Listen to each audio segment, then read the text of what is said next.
That's my secret, cat. I'm always angry.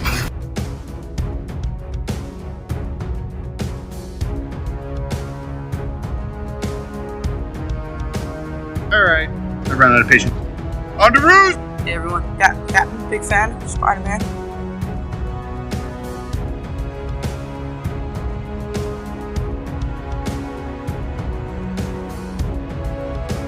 Avengers! Assemble.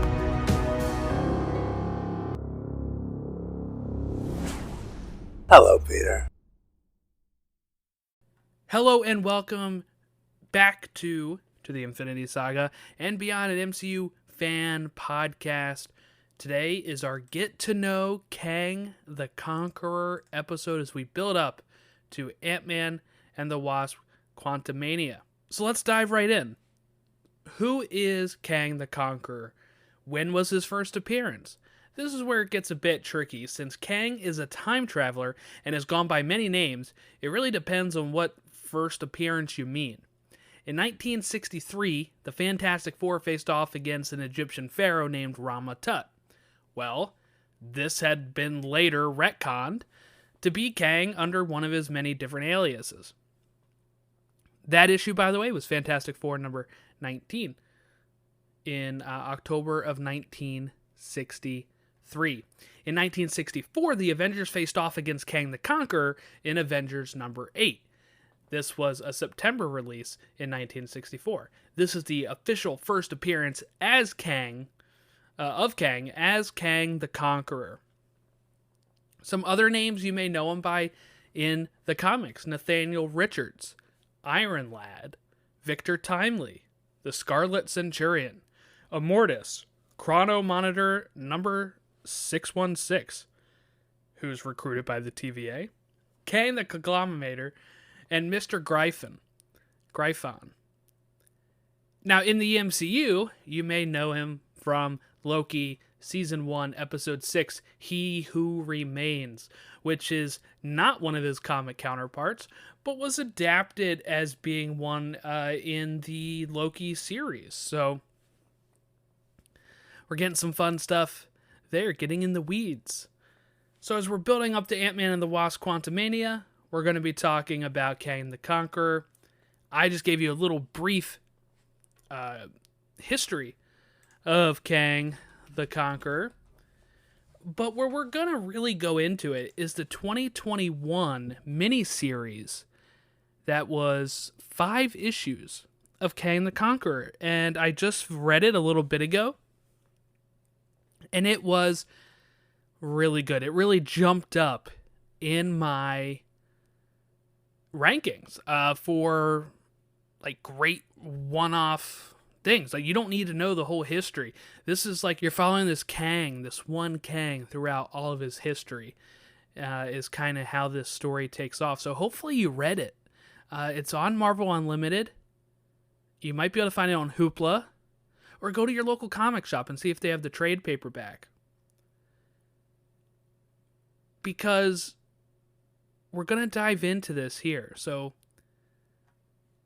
if you haven't read it and you are interested, maybe pause now and go backwards and read that and then come back in and join us again.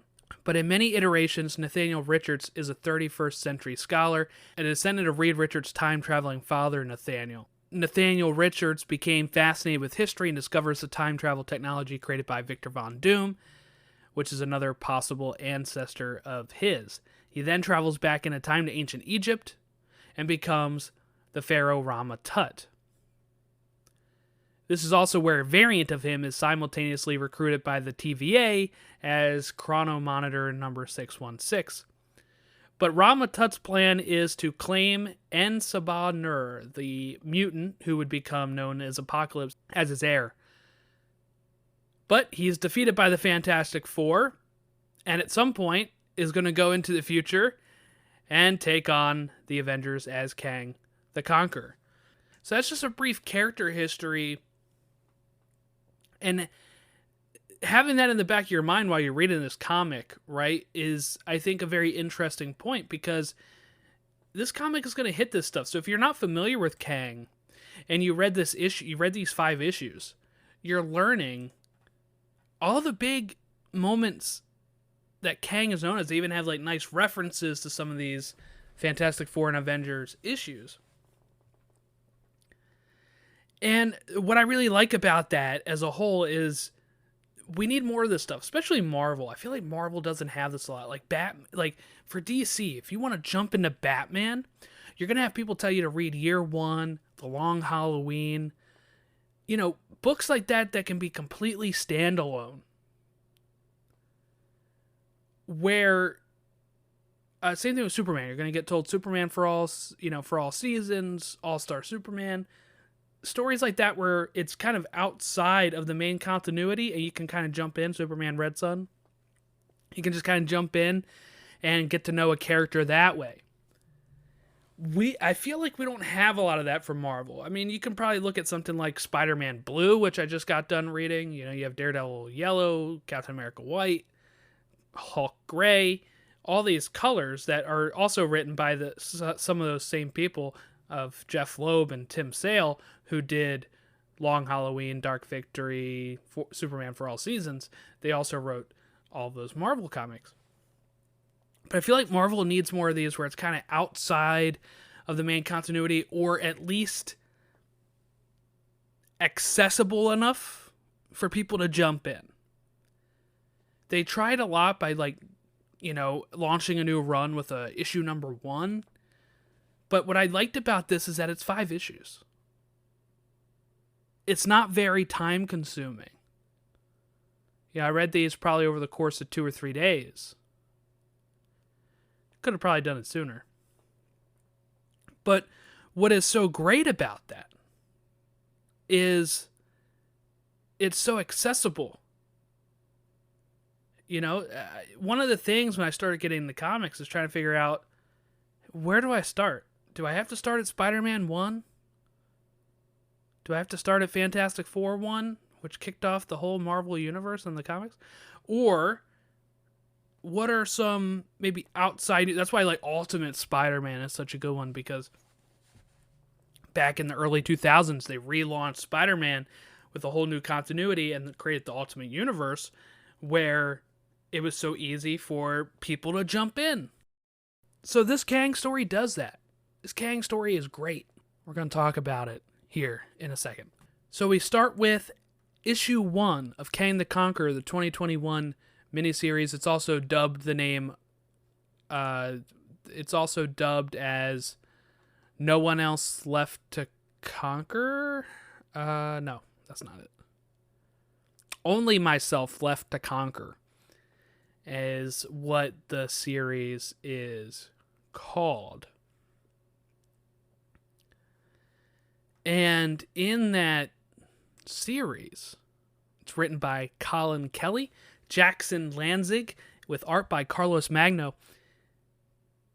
I had a really good quote here, and I wrote these reviews on the blog, and I'll be kind of sharing some of my thoughts that I also shared there, but I liked to highlight a line from the comic of each issue I was reviewing. So in this issue, I wrote, "In the end, I am Kang, and at the beginning, I was you." That was a line that stayed with me after reading the issue.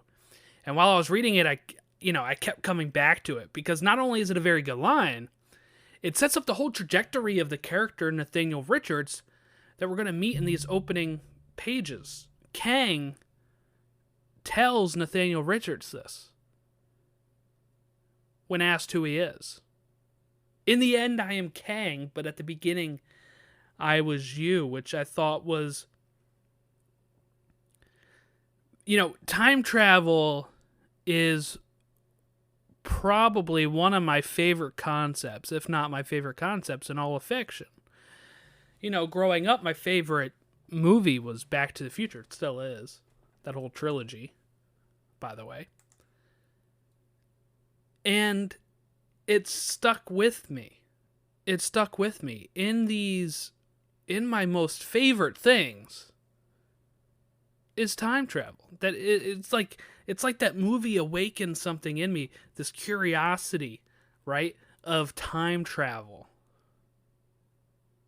And what I really liked about that is there's so many different ways of time travel, right? There's the ones where you can change stuff.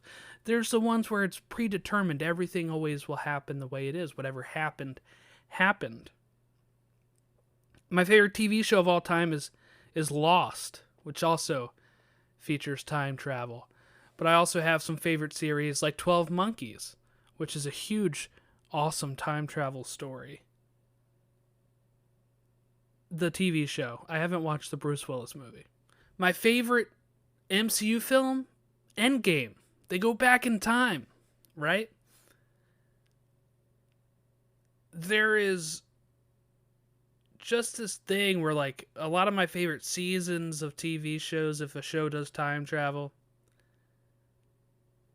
it ends up being that season. Or one of my favorite episodes, etc., etc. And that's just how it's always been. It's just something that always sticks with me. So when you have Kang, a Marvel villain that is just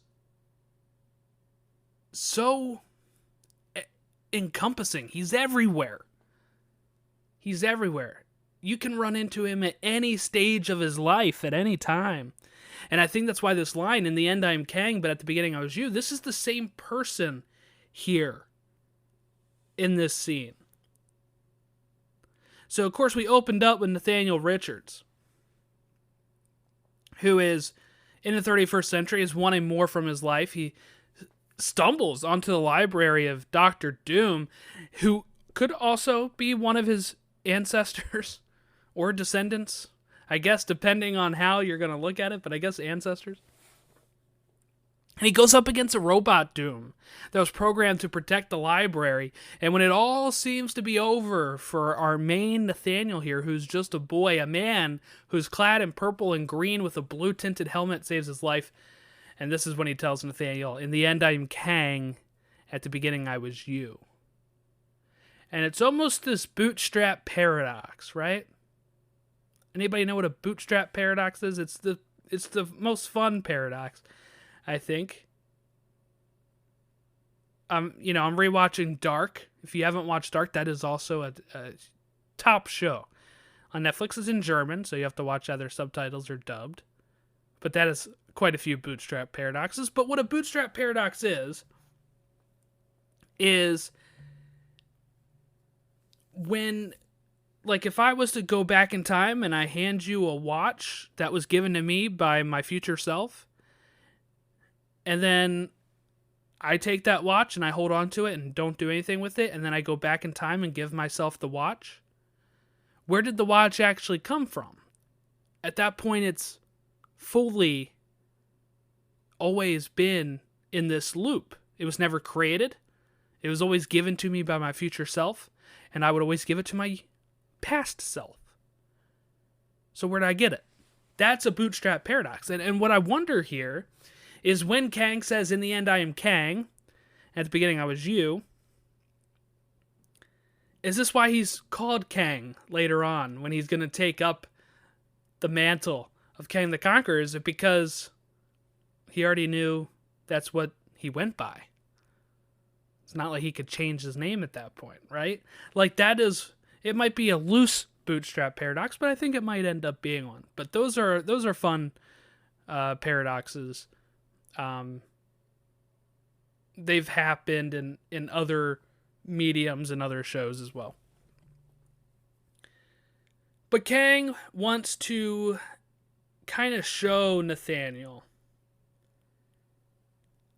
everything about his life. So he's going to take Nathaniel to the late Cretaceous period, 1 year to the date of the impending asteroid that would end all dinosaur life on the planet. And he tells Nathaniel he has 1 year to become Kang. He also takes Nathaniel and shows him highlights, or I guess you could say lowlights, of his defeats at the hand of the Avengers, losing his love Ravonna, Renslayer. You might remember her from the MCU as well. She is in Loki as one of the heads of the TVA. And he's urging Nathaniel to learn from his past mistakes, and he keeps telling him, no love. Right? That's one of the things when you see him lose his love of Ravonna, it is, you should never love. He is trying to make a change to his past self because of how his life has currently played out. Does this work? It doesn't seem so. And I think you would say history would say it shouldn't work. If this is the same Kang, and if he remembers this, then he's always gone through this stage. But we get to a darker part here where Nathaniel is going to fall in love with a villager nearby, much to Kang's chagrin. He had already warned Nathaniel, as I said, that loving anything is a weakness. But Nathaniel doesn't care. He wants to be able to warn the villagers of the impending asteroid. If time means nothing to Kang, then they can save everyone. This is his thought process. But Kang grows impatient and upset, and instead he's actually going to slaughter the villagers. And we'll come back to this scene in like issue 5, and it's 4 or 5. It's a much different twist on it, which I really liked. Well, Nathaniel decides the night before the last day he's going to steal Kang's suit, and he's going to become Kang and leave the original Kang behind, finally fulfilling his prophecy. But once he disappears, he's going to land in ancient Egypt, which is already under the leadership of a version of Kang known as Rama-Tut. Again, playing into this retcon that had once been established. They're building off of this history of when he becomes Kang and when he becomes Rama-Tut and when he's Nathaniel. It's all this great stuff. So, one thing that really stood out to me about the first issue is the prose was written so eloquently. I really did like. There's so many fun lines. Like I said, that line still sits with me. I would love a shirt that says, in the end I am Kang, but at the beginning, I was you. That is such a good line for like a t-shirt. The art was really great as well. And I rated the first issue 5 out of 5 stars. And what I did too was at the end of each issue, I would pause and write my little review, and then I would jump into the next issue. And so let's jump right into it. Kang the Conqueror issue number 2, which was also written by Colin Kelly and Jackson Lanzig, with art by Carlos Magno. And the line that I picked out here was, "I would be his apocalypse," which stood out to me. This was, of course, a reference to the mutant apocalypse, but also to the concept of it. So I really thought that line played beautifully in the context. So let's jump into this issue. So, like we had just said, we left off with Nathaniel landing in Egypt during his variant or future self, Rama-Tut's reign. And one thing that really worked for me in this issue was introducing another hero, and it being Moon Knight, right? Moon Knight just came out on Disney Plus a year ago. Wow, can't believe it's already been a year. But yeah, so it's Moon Knight. It's fun, especially when we reveal who Moon Knight was in this time. It was Ravonna Renslayer. I really love this little twist. I really thought this was a great fun bit in issue number 2. But during this is when Nathaniel starts to fall in love with this Ravonna, and she believes that he is the one to destroy who she calls the Pretender and his reign. The Pretender was, of course, referencing Rama-Tut. Also, Nathaniel makes like a whole suit of armor, which is very similar to Iron Man, and I assume this is a neat reference to him being also known as Iron Lad, which is another Nathaniel Richards persona. That's what I got from that bit. Nathaniel and Ravonna are captured, and Rama-Tut is going to use a gun that somehow removes the will of Ravonna, and she is moved to his pleasure gardens. He then uses the same gun to mold Nathaniel as a soldier on his front line. So at one point, Nathaniel is going to yell at Rama-Tut, and he's going to call him Nathaniel, which I thought was interesting. But this leads to Rama Tut being very curious, and he even mentions that this is not something that he remembers.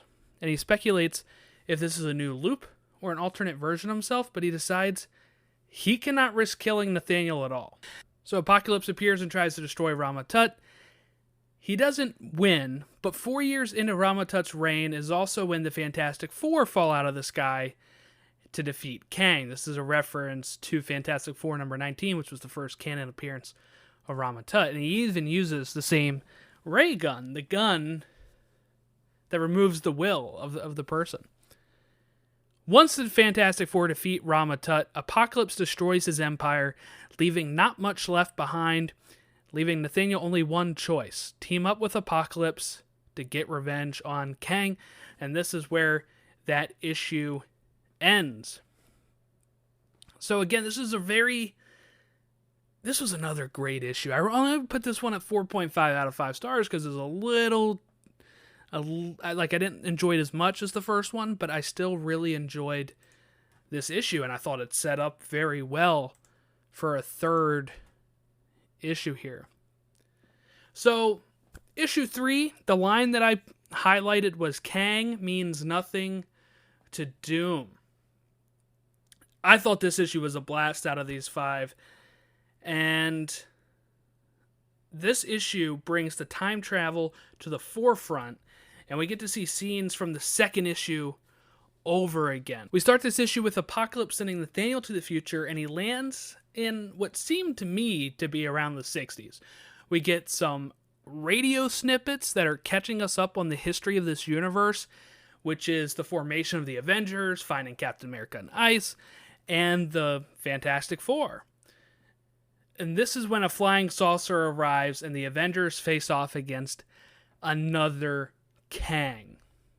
Nathaniel uses this opportunity to sneak aboard the saucer, and he comes face to face with his future self, Kang the Conqueror. Kang is confused and states that Nathaniel seemed too young to already be at this point, mentioning that he was 24 when he started his journey. Then Dr. Doom arrives, seeking revenge on Kang for all the things that Kang had yet to even do to him. Kang and Nathaniel team up and defeat Dr. Doom for the time being, but then Nathaniel betrays Kang and kills him. And he puts his plan in motion, go back in time and replace Rama Tut and save Ravonna. So this is what he does. He goes back in time, he replaces Rama Tut, he saves Ravonna, and it works. He doesn't use the anti-will gun on her, but still sends his past self to fight the war like he was.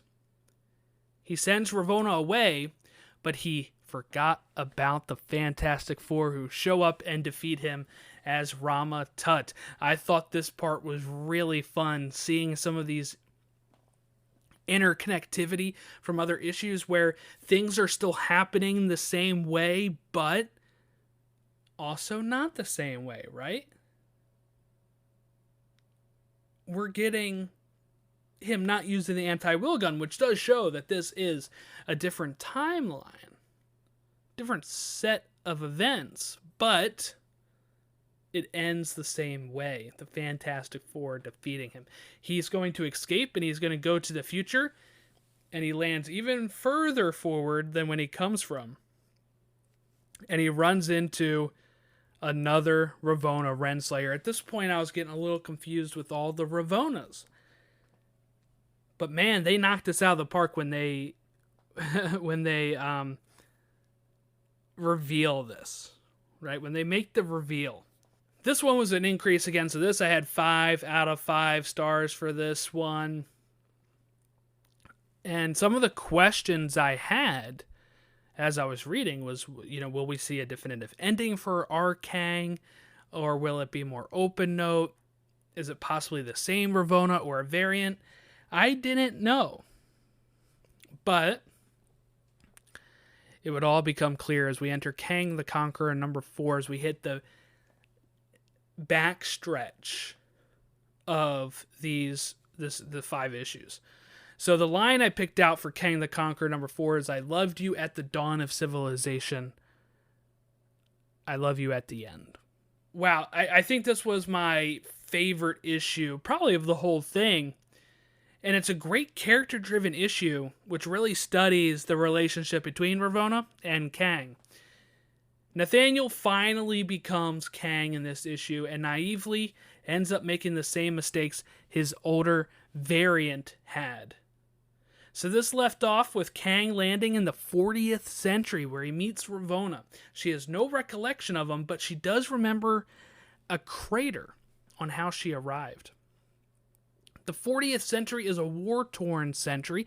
Nathaniel steals clothes from a soldier that they kill, but when he continues to try to make advances on Ravonna, he is rebuffed. He finds the flying saucer we see in past issues and fixes it and travels through time. He forges the Kang suit and takes his name. He conquers. When he comes back around to the 40th century, it's 99 years after he had left. Another Ravonna is a leader of his opposition. She has no interest in Kang. So he decides against his general's opinions. The generals are like, you gotta fight this war. He says, no, I'm gonna cede her land back to her. Which causes one of his generals to become a traitor and strike, and he's going to attack Ravonna, which Kang knew would happen. He was able to swiftly avoid it, or so he thought. He fights along the Avengers as a hero. He has the traitor dead to rights, but instead shows mercy. Mercy because this Ravonna probably would have thought him a monster if not. But this gave just enough time for the traitor to strike Ravonna down, just as he had been shown by his older self when he was a child. This was mind-blowing. I really loved this part here, and it is here where he takes a vow that he will take a different path and find a way to bring Ravonna back, but differently from how his older self had done, and this is where it ends on the issue. It was also this great two-page splash, two pages of splash page where it takes up the whole pages of Kang conquering and the various comic suits he has over time. I thought it was really great. Had to take a screenshot of it. And I rated this one 5 out of 5 stars as well. And when we're kind of diving into it here, what I thought was really interesting was that we even see his future self showing his younger self this scene in the first issue, but we also see it again from this perspective. They're drawn in there where he's, crying over Ravonna, and you see them come in and witness this. So of course he knew it was going to happen, but he didn't realize that it wasn't that time that he saved it that it was going to happen. It was afterwards when he shows mercy. I don't know. It's so much fun. It's so much fun seeing the way that they layered this, and I really wonder how they did this. Did they plan out all 5 first? I feel like they had to. So let's go into the last issue of this 5-issue run. And the quote I picked here is, "I dreamed of a conquest. I failed and fell back into time." This is a masterpiece book, all right? Again, this issue is great too. The prose is beautiful, elegant, the art is magnificent, and the story is what I would call hauntingly special. This issue brings everything around full circle. We get to see the other side of issue number 1 with the grown-up Kang, which I always felt was going to be the end game of it, but I was surprised at how well they actually pulled it off. So in this issue, Kang creates Chronopolis. He uses Ravonna DNA to make a bunch of Ravonnas and sends them throughout time. And these become the Ravonnas that Kang and us, the reader, have interacted with throughout the first 4 issues. This was, I thought, a neat, tidy way of wrapping up this story. And it sheds more light on Ravonna saying in issue 4 that she has no recollection of parents, just a crater she landed in. It's because she was sent out using the DNA and she landed on this planet in this time, and that's all she knew. But Kang discovers throughout this task that he can never win her over. He is consistently rebuffed, but the one part of himself that she loves and will only love, is the Nathaniel side of him. So that brings us back to the beginning. Kang arrives at a young Nathaniel. We then start to see everything over again, but this time from our older Kang's point of view. And he thought he had been in control of what he could do. He thought he could change things, but he became resigned to the fact that everything played out the same way. He begins to drink. And this wasn't something that we really talked about earlier, but in the first issue, that Kang is a drunk. The older Kang is drunk, and young Kang, or Nathaniel, constantly mentions about how he's drinking and how he's like a slob, all this kind of stuff. So again, we're starting to see the similarities here. He still kills the villagers like he does in the first issue, but this time we see that one of them was the Ravonna. And he realizes he had ruined his last chance to save her. So he drinks some more. And that night is the night when Nathaniel leaves, thinking he left Kang without his armor, but Kang was ready. He had a spare, and he leaves just in time before the asteroid hits and wipes out the dinosaurs. And he restates his new mantra to never love. And that was really the end. But it does look like it continues into Timeless #1 from 2021. And they also did a Timeless #1 for 2022, which I've read as well. And Timeless #1 by 2021, we'll talk about it if you haven't read it real quick. I'm just going to talk about it. It continues the journey of the Kang we met kind of loosely. But one thing that is very fun, because there is just a short mention of Kang spending time in the Cretaceous period, but mainly this story is standalone. Kang is going to visit a historian who kind of idolizes Dr. Doom, and he brings him along for 7 days to follow him across many years and time periods. And a highlight for me, just this is the only part I'll really say, is in the first meeting when Kang quotes a line from a book that the historian wrote. The historian said he had just written it down, but it had yet to even be published. So it was like something he had just wrote while Kang entered in. But that's written by Jed McKay and art by Kev Walker. I implore you to read those as well. Timeless #1 2021. Because there's a Timeless #1 2022 as well. And what they kind of been using with that is because Kang is a time traveler, they kind of put in these hints of like the stories that are going to be for the year of Marvel, right? So there were some hints in Timeless 2022 for stories that are taking place this year in 2023. Same thing with Timeless 2021. They were hinting stuff like Judgment Day, which was a big crossover on the comic side, and stories like that. But yeah, I mean, these 5 issues, I'm probably going to buy the trade paperback of it soon because I really enjoyed it. Thought it was a really great comic run. But yeah, I mean, just it's hauntingly beautiful, right? Like this him trying to change so much and realizing it's all for naught. And then when he realizes that he's kind of himself and he's kind of like an a-hole, right? And it kills the villagers. And he realizes one of them is Ravonna. It's like, I couldn't even do this right? Like, no, like she was that was my last chance at her. Like I thought I'd gone through all of these. I thought I'd found them, and she kept turning me down, but there was this one. This was my chance to become Nathaniel again and leave Kang behind and be happy. But he couldn't do it. And he takes the wrong lesson away from it again as he's leaving. The wrong lesson again is never love. It's not maybe find someone else to love. I messed that up so much that, again, I'm telling myself never love. It only breaks my heart. It drives them to drink, right? But it's so much fun. It's such a great series. I hope if you read it before you listen to this that you agree and you thought this was like an awesome 5-issue arc. And again, it's something that Marvel needs more of for sure. And that about wraps up this Kang the Conqueror Get to Know. I think these 5 issues are perfect when we're talking about what you need to know about Kang the Conqueror, his history, where he comes from, the different roles he's played throughout time. Because I think we are going to see that as we transition to Quantumania. I think we are going to get that. I think we're going to get we saw He Who Remains in Loki. I don't know if we're going to get flashbacks to other Kangs or if we're just going to focus on this one Kang. And if he lives or if he dies, we know there's another Kang around the corner that's probably going to be hinted at in Quantumania at some point. But I'm really excited. I think it can be a really fun movie. And I think then we're looking ahead forward. Loki Season 2 in the summer.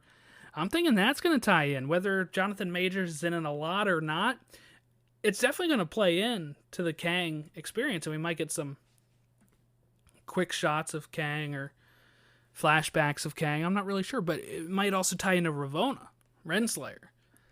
And, the Ravonna that we knew in Loki wasn't kind of his love, right? It was somebody that was being used. But now the TVA is completely set up differently from the end of Loki. So it could be that this next Ravonna is a love interest of him. It could be anything. So, those are the next two things. And then Kang Dynasty in 2025 is probably the next time we see him other than these two projects. Outside of maybe like end credit scenes or something building up more. But yeah, I mean, I'm really excited for Kang. I got my Kang the Conqueror shirt. I'm going to rep it for Ant-Man and the Wasp Quantumania. I'm going to be going this Thursday coming up, opening night. And I'm all really pumped. I'm really excited. So the next episode you're going to get is our our Ant-Man and the Wasp Quantumania breakdown, trying to get Jack Seepersod on here. He's been on the show tons of times. Trying to get him on because he's a huge Ant-Man fan, so we can fanboy over this movie. And then from then, I guess we'll be getting ready for Secret Invasion, so maybe we'll do a get-to-know Secret Invasion and kind of talk about the comic arc before we dive in. I'm not really sure yet. Because I think we got a little bit of a gap here. We got February. I'm assuming Secret Invasion's March or April. And then we got Guardians Volume 3 in May. But on the DC side of things, because I also post those episodes on this feed, we have Shazam coming out in March. So we'll be talking about that on Elseworlds. But you can also listen to it here on the feed. But yeah, if you want to give us a follow, you can follow us on Twitter at TO Infinity Saga, Facebook.com/Infinity Saga Beyond. And I believe our blog is infinitysagabeyond.wordpress.com. And our Instagram, that's a good question, is TO Infinity Saga and Beyond on Instagram. And that's it. But I hope everyone has a great rest of their week as we build up to Ant-Man and the Wasp Quantumania. Hope everyone's enjoying their rewatches, or, whenever you get to go to see the movie that you enjoy the first time, maybe see it 2 or 3 times. I don't know. I'm probably only seeing it the one time so far is all I have planned, but I'm hoping to maybe squeeze another one in there or not. But yeah, so follow the blog for comic reviews, follow the blog for episode postings, Instagram, I've been posting some pictures of comics I'm picking up, a whole bunch of fun stuff like that. Follow us there. Have a great rest of your week, and we'll see you back when we talk Quantumania.